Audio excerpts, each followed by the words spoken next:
my name's Paul. I am originally from the UK, but I now live in Thailand.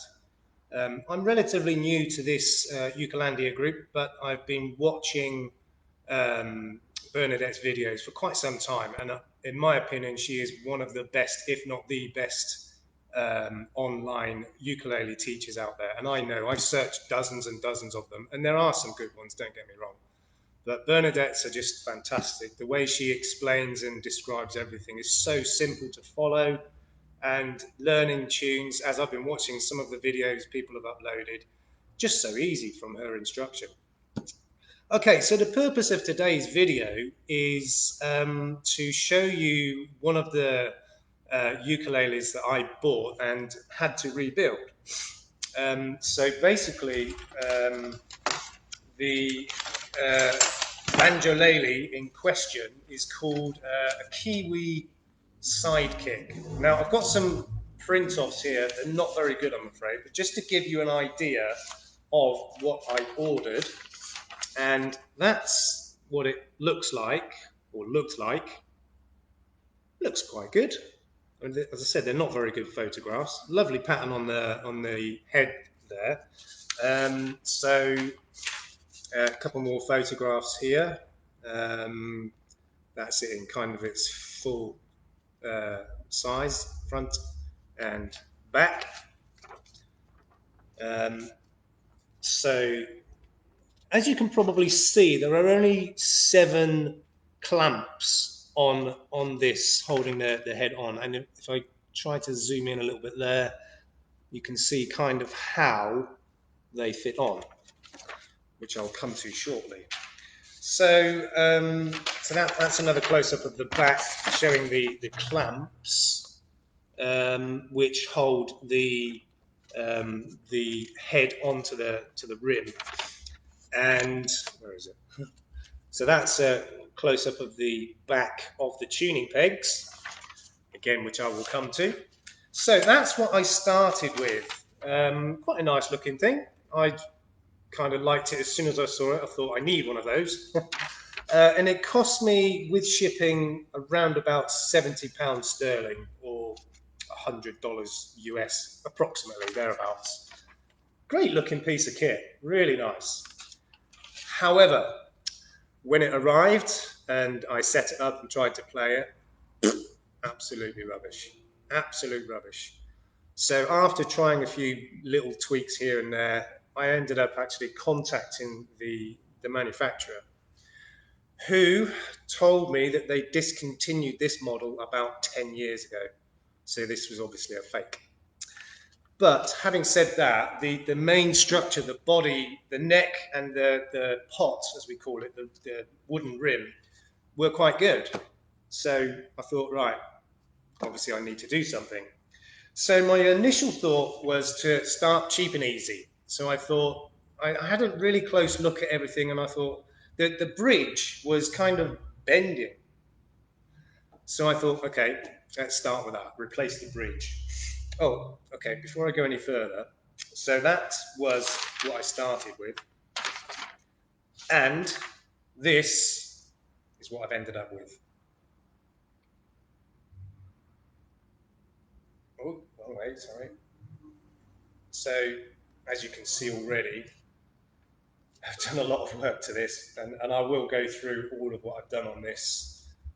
You can see how much different it looks to the original. So the bridge, so I changed the bridge. So if you can see that bridge, okay, and then I compare it to, I've got a Kamai's one here as well.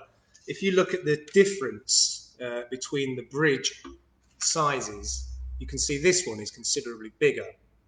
Now this one is actually a bridge for a full-size 4-string banjo, but the string spacing on the bridge is exactly the same as this one. So, but the whole thing is just got broader feet. So I thought, try that first. Didn't really make much difference. It was still playing like nothing more than a toy. It was rubbish. Wouldn't stay in tune. Nothing would work. So then my next thing was to think about changing the head. So this is the original head that came off it, and I bought another one. Had to search a lot to actually get the right one because it's all about the lip around there, which is completely different to that kamise. So I managed to find one. So the bridge was about £2 or £3 sterling, about no less than $5 US. So this skin or head was about a little over £5, $7 or $8 US. So to actually fit this, you've got to completely dismantle the whole thing. Strings off, take the neck out, so there's a screw at the bottom there. There's also another bolt at the top there, an Allen screw head one there. You can't really see it. So you take those out, take the neck out. Then you have to take off all the brackets to take off this rim around the edge, and then skin off. So I changed it for this one and put it all back together. Quite a lot of hours work in that. Didn't make any difference. So, oh God, what now? So I quickly came to the conclusion that these brackets had to go. Absolutely useless. Okay, so you can see they just kind of loop over the edge of the rim.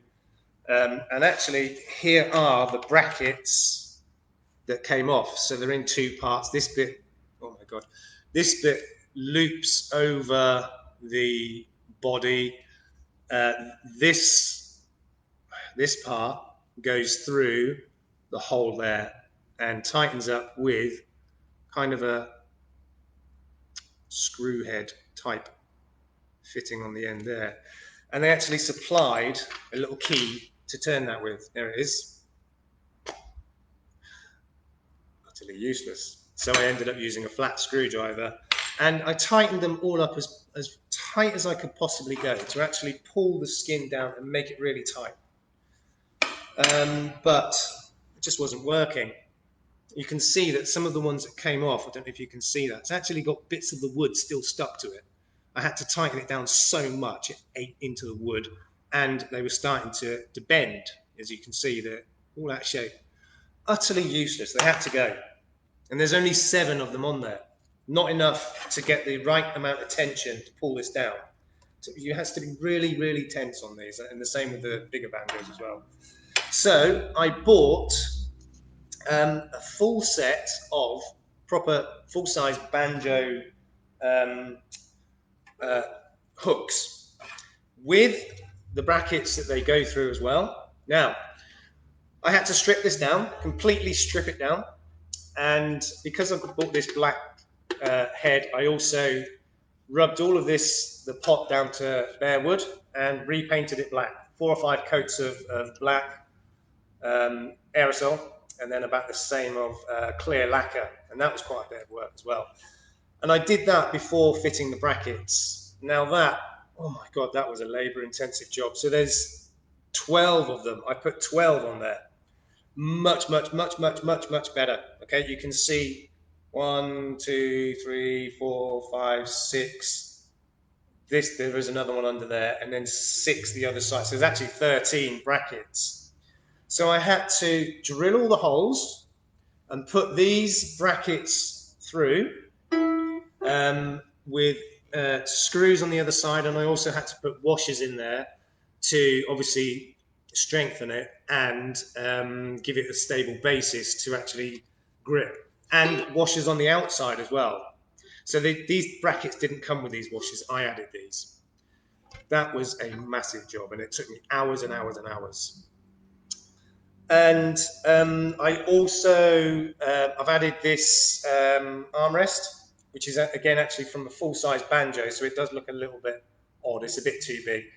But it serves the purpose, it does it absolutely perfectly. And I've fitted one to my kamise as well. Because the edges of these, they're very rough on the arm. If you've got your arm resting over there, okay, without this on, it hurts. So all of these brackets I drilled, put the bracket through here, and then these go through, the hook onto the top, and then you screw it on these. And these have got hexagon nuts on them, which I just use a screwdriver with a hex adapter on it, not a screwdriver, but screwdriver type handle with a hex head on it to tighten those up. And you have to be very careful, just like doing up the wheel nuts on a car, you go opposite, okay? And you have to do it very, very carefully, and it takes a long time. And also the tailpiece, this is the original tailpiece that came off it. Garbage, that had to go. And I bought another tailpiece, much better, 100 times better, and you see one of the brackets goes through there as well. I put a end strap pin on there. So lots and lots of work, and this is what I ended up with, and I am absolutely over the moon with it. New strings as well. I changed out the strings because they were just very dull and flat. So, also, these were the original tuners. Now these are just 1-to-1 ratio friction tuners. Garbage. They had to go. They would not stay in, or the strings wouldn't stay in tune with these. They kept slipping. I tightened up this screw here all the time, and absolutely rubbish. So I ended up buying a proper set of banjo tuners and fitted those. Now these, beautiful pearlescent buttons on them. The screws are nice and flush inside. These are 4-to-1 ratio geared tuners. Absolutely fantastic. They weren't cheap, but worth every single penny. They don't slip, stays in tune. You get fine tuning with these. With the normal friction tuners, little turn and it goes from bow to bow. No good. You know, you need fine tuning, especially with nylon strings, because they're all, excuse me, they're always stretching, settling. Okay, so that's what I ended up with, and I am absolutely over the moon with it. It looks great. It's got a really unusual headstock anyway. So all that's original on this is the headstock and the neck fretboard. The nut I didn't need to change, nothing wrong with the nut. And the wooden bowl. That's it. That's all that's original on this. Tuners, had to bin those, get some proper ones. Strings, bin those, get some proper ones. Bridge, bin it, get a proper one. Skin, bin it, proper one. Hooks, bin them, proper one. Tailpiece, bin it, proper one. So it was a complete rebuild. And I spent hours and hours and hours on this and could not be happier. Now, I've just taken this down off the wall from some of my many other instruments, and I haven't even tuned it up. Now, I haven't picked this up and played it in 2-3 months. So, is it still in tune?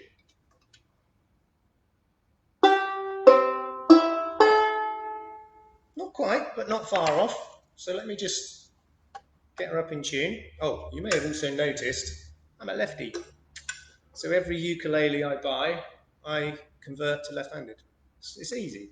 Most of the time you don't even need to change the nut because the slots in the nut on the cheaper ukuleles, and I don't really buy expensive ones, I buy ones that are good. And these Kamai's ones, I've got, I don't know how many Kamai's ukuleles, probably 10, 8 or 10. Can't fault them. For the money, around 40 to 50 pound, depending on which size you get, 70 to 80 US dollars for a beginner or for teaching or anything. Absolutely superb. Really good value for money. Okay, so let me just get this in tune. 1 second.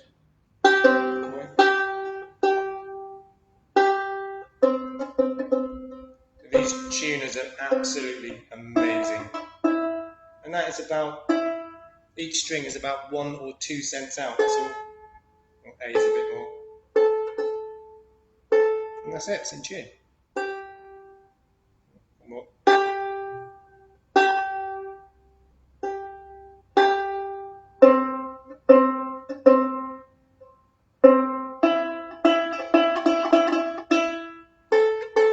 Okay, I'll play a little tune on it for you.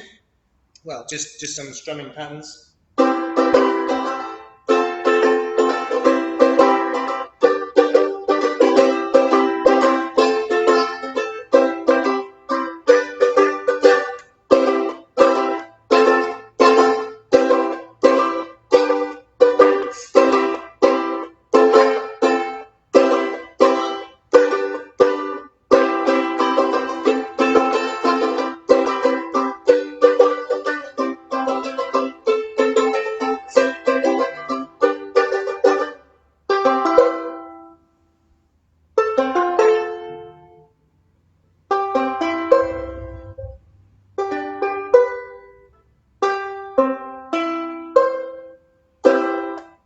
Really punchy, lovely sound. I actually think, I mean, even though I do rate these Kamais, I've got this one, the banjolele.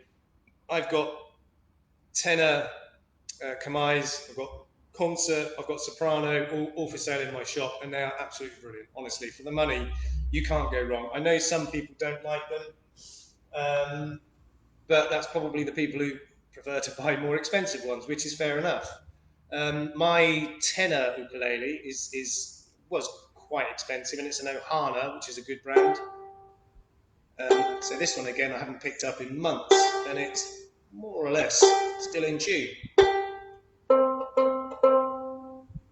Hang on.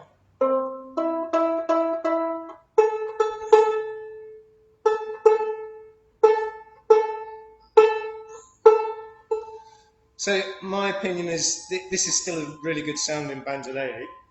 Excuse me, but the one that I've rebuilt just sounds even better.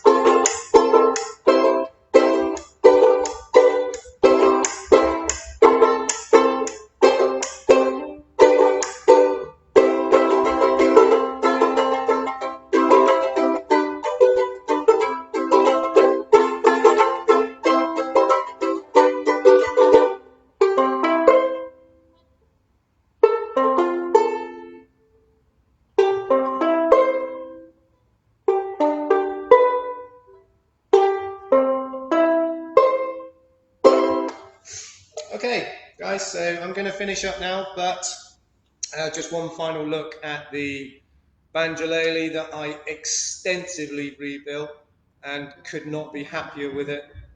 I actually spent, in the end, more on the parts, the tuners and everything. I spent more on parts than I originally paid for this instrument, so effectively more than doubling its value. But if I tried to sell it, which I never would, I would be lucky to, get what I originally paid for it. But as I said, I spent more on parts to rebuild this than I originally paid for it. Worth every single penny. Trust me. And I really love doing it. I do all sorts of things here in my shop. I build ukuleles. I build kalimbas. This is just one. I've got another 14 or 15, all different sizes, shapes, colours, and I'm building another one at the moment. So, and I already built and sold 10 or 12 of these.